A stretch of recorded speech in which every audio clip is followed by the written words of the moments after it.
মা বাবার সাথে ঈদ করার জন্য ঢাকা থেকে গ্রামে আসছি। আলহামদুলিল্লাহ ভালো লাগতেছে ঈদের আনন্দে। নারীর টানে গ্রামের বাড়ি ফিরছেন মানুষজন, এমন মানুষের ভিড় এখন, কারণ একদিন পরে পবিত্র ঈদুল আজহা, সেই ঈদুল আজহার আনন্দ উপভোগ করতে মানুষজন এখন গ্রামে ফিরছেন। আমরা সকাল থেকে লক্ষ্য করেছি চাঁদপুর লঞ্চ টার্মিনালে এক এক করে যাত্রীবাহী লঞ্চগুলো ভিড়তে শুরু করেছে এবং যাত্রীরা তাদের স্বস্তির কথা বলেছেন। অনেক ভালো, অনেক সুন্দর মতো আসছে, সবাই শান্তি শৃঙ্খলাভাবে নামতেছে। বাবা মা আছে তো এই জন্য আসছি আর কি, ভালো লাগছে। আজকে 14 বছর পর বাবা মার সাথে একসাথে, মানে নর্মালি তো শ্বশুরবাড়ি শ্বশুর শাশুড়ির সাথে ঈদ করছি আর কি, করতাম, তো এই প্রথমে আসছি আর কি বাবা মার সাথে ঈদ করতে, ভালো লাগছে। মা বাবার সাথে ঈদ করার জন্য ঢাকা থেকে গ্রামে আসছি। আলহামদুলিল্লাহ অনেক খুশি, ভালো লাগতেছে আর কি। গতকাল বৈরী আবহাওয়ার কারণে যাত্রীদের মধ্যে একটা আতঙ্ক ছিল, তবে আজকে সেই আতঙ্ক নেই, কারণ আজকে আবহাওয়াটা বেশ চমৎকার। সেই চমৎকার আবহাওয়ার মধ্যে রাজধানীর সদরঘাট থেকে চাঁদপুরের উদ্দেশ্যে বেশ কিছু যাত্রীবাহী লঞ্চ ছেড়ে এসেছে এবং সেই যাত্রীরা যাদের নিয়ে লঞ্চগুলো চাঁদপুরে ভিড়েছে, সেই যাত্রীরা কিন্তু এর মধ্যে স্বস্তি প্রকাশ করেছেন।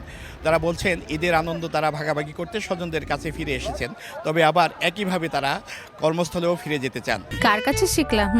এই যে রাঁধুনি রেডিমিক্স গরুর মাংসের মশলা, গরু রান্নায় গুরু হওয়া কোনো ব্যাপারই না। কোনো সমস্যা নাই, ইনশাআল্লাহ সুন্দর মতো আসছে। আমরা একটু সময় বেশি লাগছে কিন্তু ভালো লাগছে, অনেক বেশি ভালো লাগছে।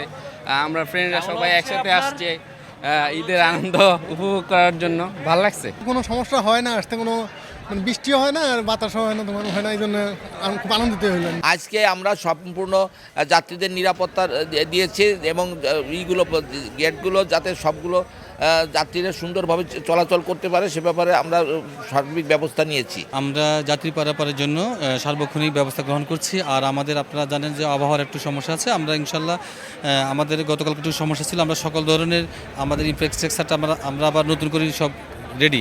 আমরা এখন যাত্রীর জন্য আমাদের নদীবন্দরটা সম্পূর্ণ প্রস্তুত এবং সকল আমাদের টিম পুরোপুরি প্রস্তুত রয়েছে যাত্রী সুষ্ঠু পরিবহনের জন্য। এর মধ্যে আমরা লক্ষ্য করেছি যে চাঁদপুর লঞ্চ টার্মিনালে নৌ পুলিশ, কোস্টগার্ড, ফায়ার সার্ভিস এবং বিআরডব্লিউটির কর্মকর্তারা দায়িত্ব পালন করছেন যেন যাত্রীরা স্বাচ্ছন্দ্যে এই টার্মিনালটি পারাপার করতে পারেন।